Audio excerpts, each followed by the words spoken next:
નમસ્કાર દોસ્તો, મારી યુટ્યુબ ચેનલમાં આપનું સ્વાગત છે।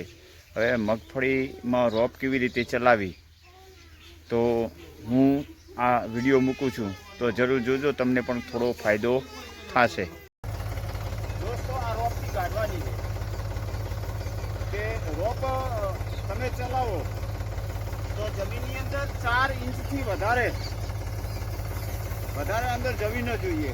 જો જમીનમાં 4 ઇંચથી વધારે જશે તો આ કોફા જે જીંડવા છે એ અંદર તૂટવાનો ભય રહેશે।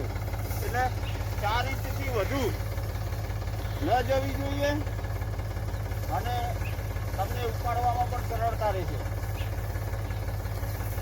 આવી રીતે ખસેડી અને મૂકી દેવાની, બરોબર। આ એક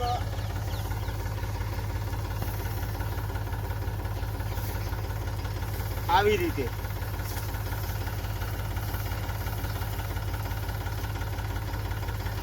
તૂટવાનો ભય ઓછો રહેશે। આવી રીતે ઉપાડશે એટલે સરળતાથી આવી જશે। ઓકે, બરાબર।